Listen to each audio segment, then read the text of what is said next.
Alguma vez você já se sentiu julgado pela sua aparência antes mesmo de ter a chance de mostrar quem realmente é?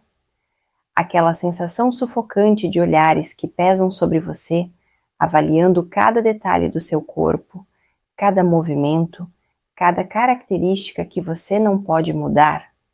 Eu vivi isso não apenas uma vez, mas durante toda a minha vida. Desde os 14 anos, quando um acidente de carro tirou minha capacidade de andar, aprendi que o mundo tem duas faces para quem usa uma cadeira de rodas, na da piedade excessiva ou a da rejeição cruel.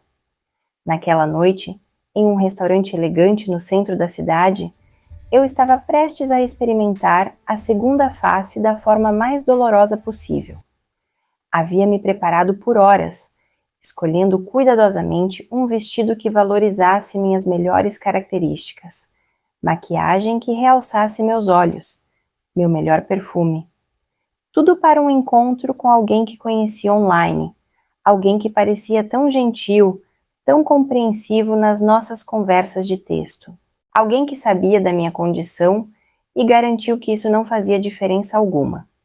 Mas o brilho nos olhos dele se apagou no exato momento em que me viu chegando na minha cadeira, e as próximas 2 horas seriam uma tortura emocional que eu jamais poderia antecipar.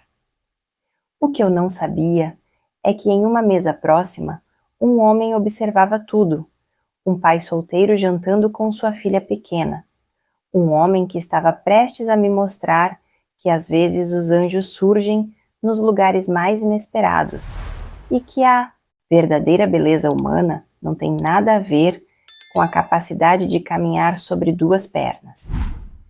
Meu nome é Laura, tenho 28 anos e naquela sexta-feira eu estava finalmente me permitindo acreditar que podia ter uma vida amorosa normal. 3 anos haviam se passado desde meu último relacionamento, que terminou com as dolorosas palavras: "Você é incrível, mas não consigo lidar com isso, minha cadeira de rodas", como se ela fosse uma escolha, um acessório que eu poderia simplesmente remover se me esforçasse o suficiente. Depois daquele término, mergulhei no trabalho como arquiteta, encontrando refúgio em desenhar espaços acessíveis, em transformar o mundo em um lugar mais navegável para pessoas como eu.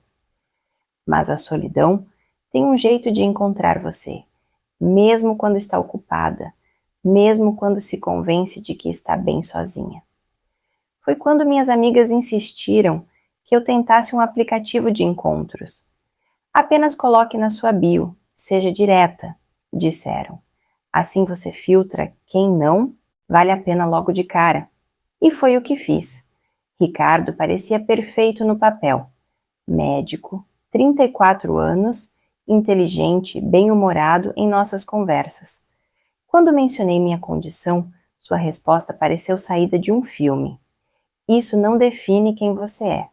Quero conhecer a Laura por completo, não apenas uma circunstância da sua vida." Por 2 semanas, trocamos mensagens diariamente.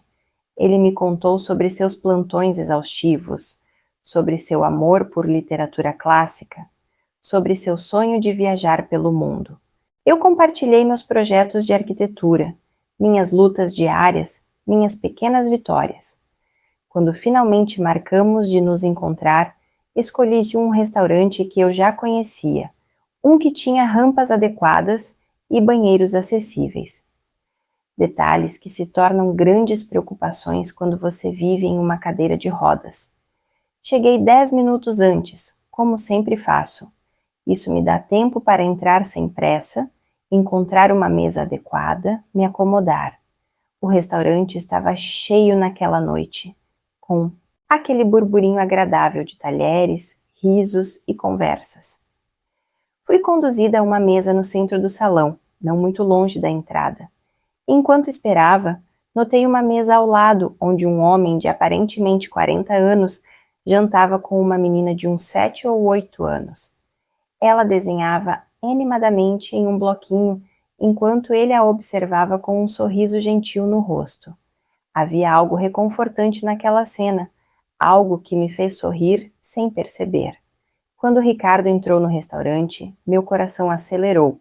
Ele era ainda mais bonito pessoalmente, alto, com um sorriso que parecia iluminar o ambiente. Nossos olhares se cruzaram, e por um breve momento vi entusiasmo em seus olhos. Então, seu olhar desceu para minha cadeira e vi algo mudar instantaneamente. Um lampejo de... o quê? Decepção? Incômodo? Ele caminhou até minha mesa, seu sorriso agora visivelmente forçado. Laura? Perguntou como se esperasse que eu fosse outra pessoa. Sim, respondi, estendendo minha mão. Tão bom finalmente conhecer você, Ricardo. Ele apertou minha mão brevemente, sentando-se à minha frente com uma rigidez que não existia quando entrou no restaurante. Os primeiros minutos foram preenchidos com perguntas superficiais, comentários sobre o cardápio, observações sobre a decoração do lugar. Tentei manter a conversa fluindo, perguntando sobre seu dia no hospital, mencionando um livro que discutimos online. Suas respostas eram curtas, seus olhos raramente encontrando os meus, frequentemente checando o celular ou olhando para outros pontos do restaurante. A tensão era palpável, como um terceiro convidado indesejado sentado entre nós. Foi após pedirmos as entradas que as coisas começaram a desmoronar de verdade. Então, ele disse, finalmente me olhando diretamente. Nas suas fotos online, não dava para perceber a cadeira. Senti um nó se formar em minha garganta. Mencionei na minha bio e conversamos sobre isso. Respondi calmamente. Pensei que você soubesse. Ele deu de ombros, tomando um gole de seu vinho. Sim, você mencionou, mas acho que não. Processei completamente. É diferente ver pessoalmente. Suas palavras caíram como pedras no meu estômago. O que se seguiu foi uma série de comentários e perguntas que se tornavam progressivamente mais insensíveis. Você sempre foi assim? Como você lida com, você sabe, coisas íntimas? Deve ser tão difícil para seus pais. E o pior, você já pensou em terapias experimentais? Li sobre um tratamento na Suíça que está fazendo milagres. Cada pergunta era como um pequeno corte, e eu podia sentir os olhares das mesas próximas, o desconforto crescente ao nosso redor. Eu respondia educadamente, tentando educar, tentando manter minha dignidade, enquanto por dentro me despedaçava. Na mesa ao lado, notei que o pai havia parado de comer.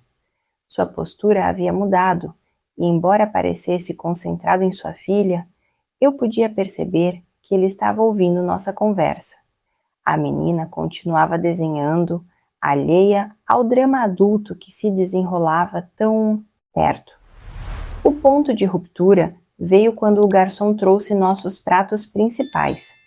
Ricardo olhou para minha refeição e disse, com um tom que pretendia ser brincalhão: Uau, você come tudo isso? Pensei que pessoas em cadeiras de rodas precisassem cuidar do peso, já que não podem se exercitar direito. O restaurante parecia ter silenciado ao meu redor. Senti meu rosto queimar de humilhação, lágrimas ameaçando escapar. 10 anos de terapia, de construção de autoestima, de aprender a me amar. Tudo parecia se desintegrar com aquela única frase. Preciso fazer uma pausa aqui e perguntar: você já se sentiu completamente invalidado por algo que não pode controlar? Aquela sensação devastadora de ser reduzido a uma única característica, como se todo o resto de quem você é simplesmente desaparecesse.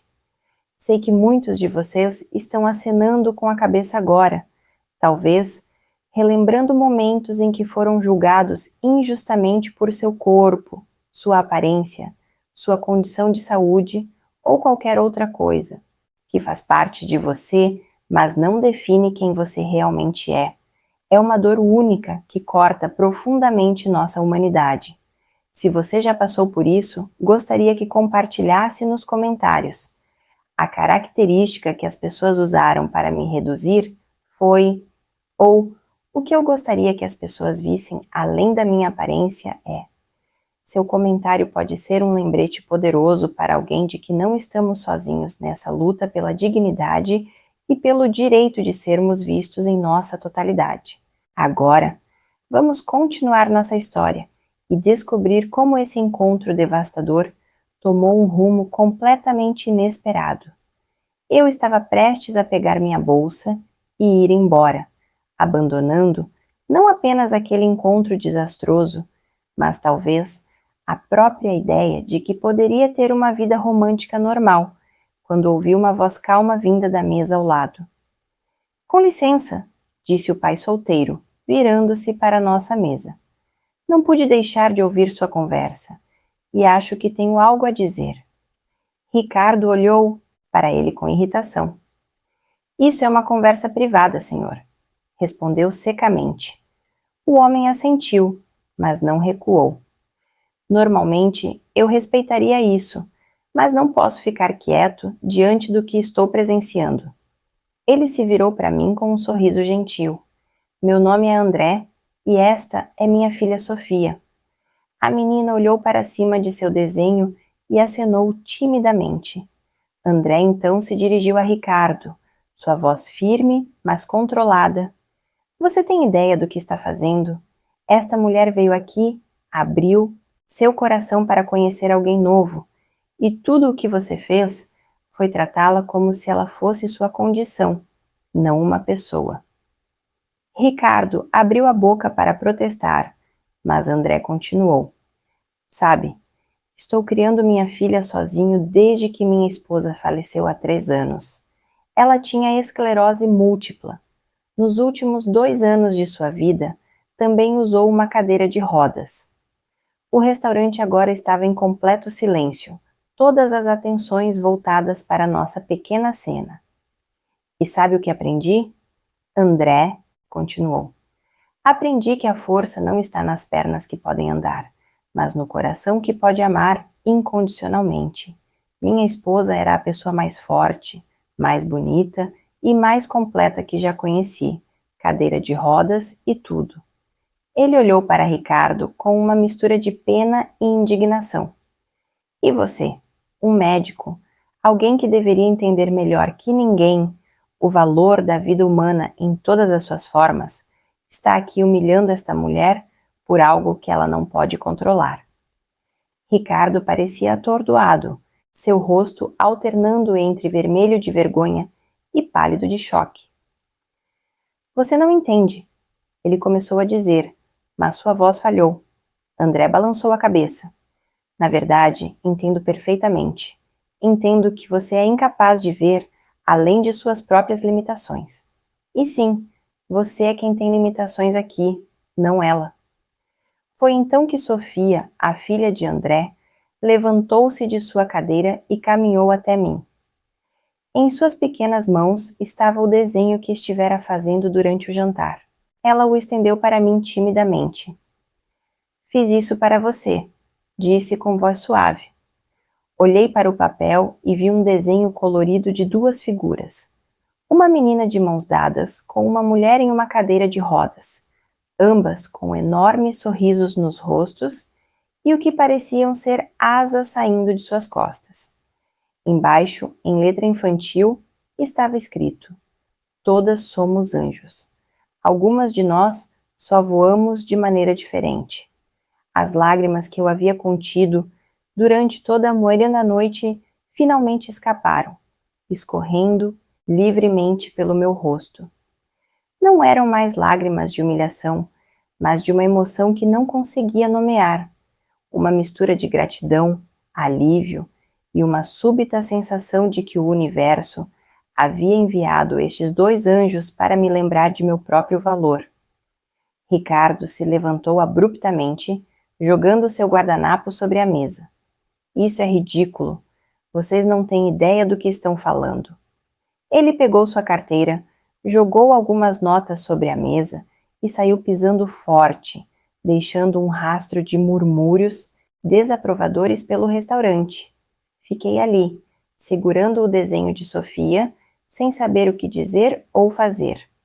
André sorriu gentilmente. Desculpe se nos intrometemos. Algumas injustiças são simplesmente impossíveis de ignorar.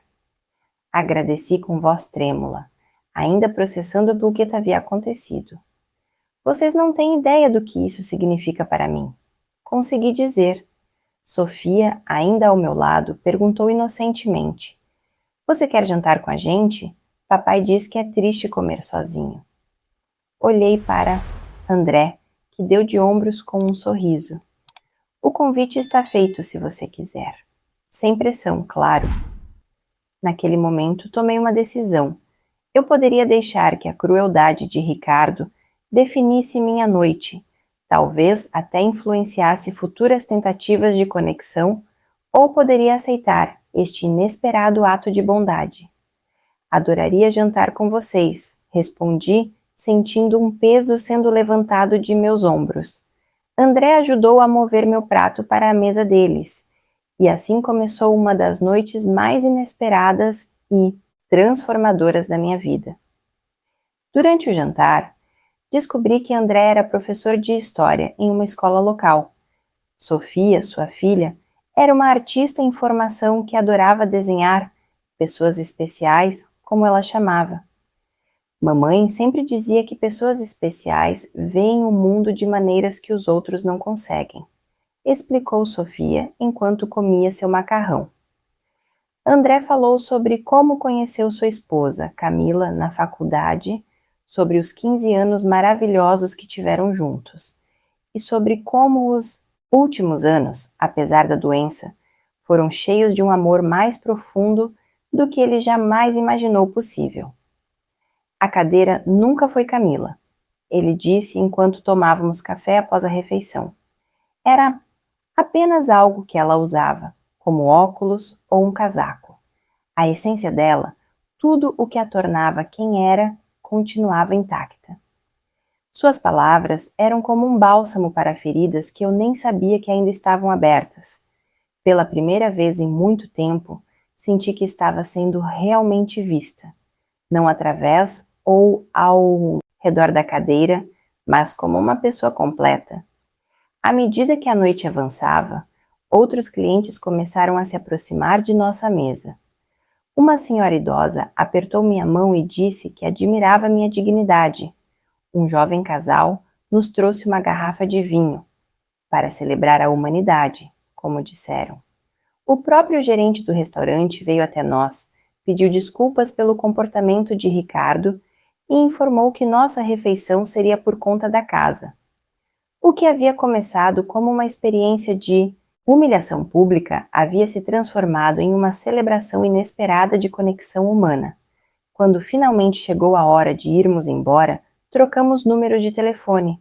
Sofia insistiu que eu mantivesse seu desenho, para lembrar que você tem asas, mesmo que ninguém mais veja. André me ajudou a sair do restaurante, e enquanto esperávamos nossos respectivos táxis na calçada, ele disse algo que ficaria comigo para sempre. Sabe, Laura, algumas pessoas passam a vida inteira andando por aí, mas nunca realmente chegam a lugar algum. Outras podem não dar um único passo físico, mas viajam distâncias imensas em seu coração e espírito. Camila me ensinou isso, e vejo a mesma luz nos seus olhos. Naquela noite, deitada em minha cama, refleti sobre como um encontro que começou tão dolorosamente havia se transformado em algo tão significativo. Pensei em Ricardo e senti surpreendentemente, não raiva, mas pena. Pena por alguém que estava tão preso a ideias superficiais de perfeição que era incapaz de reconhecer a beleza na diferença. Pensei em André e Sofia, esses estranhos que se tornaram defensores inesperados, e no impacto que um simples ato de bondade pode ter. Nos dias que se seguiram, algo começou a mudar em mim. A vergonha que carregava, essa companheira constante que me fazia querer me esconder, começou a diminuir. Comecei a sair mais, a ocupar espaço sem me desculpar por existir, a falar mais abertamente sobre minhas experiências. Até mesmo em meu trabalho como arquiteta, comecei a defender mais vocal e apaixonadamente projetos acessíveis, compartilhando minha própria história quando necessário. E sim, André e Sofia se tornaram parte da minha vida. Começamos como amigos, encontrando-nos para almoços de domingo e passeios no parque. Sofia me mostrava seus novos desenhos, muitos deles retratando pessoas voando de maneiras diferentes, como ela dizia. André e eu conversávamos por horas sobre livros, filmes, sonhos, medos. 6 meses depois daquele desastroso primeiro encontro, André me convidou para um jantar, apenas nós dois. Voltamos ao mesmo restaurante e na mesma mesa onde tudo aconteceu, ele segurou minhas mãos e me disse: Laura, quando perdi Camila, pensei que nunca mais encontraria aquele tipo de conexão. Mas a vida tem um jeito estranho de nos surpreender, não é? Naquela noite, compartilhamos nosso primeiro beijo, sob os olhares aprovadores da equipe do restaurante que testemunhou nossa história desde o início. Hoje, 3 anos depois, André, Sofia e eu formamos uma família. Sofia, agora com 11 anos, ainda desenha pessoas especiais. Seus trabalhos foram recentemente exibidos em uma galeria local dedicada a artistas jovens. André continua ensinando história, inspirando seus alunos a verem, além das aparências, e a valorizarem a diversidade em todas as suas formas. E eu? Meu escritório de arquitetura agora é especializado exclusivamente em design universal e acessível. Recentemente, fomos contratados para redesenhar um importante centro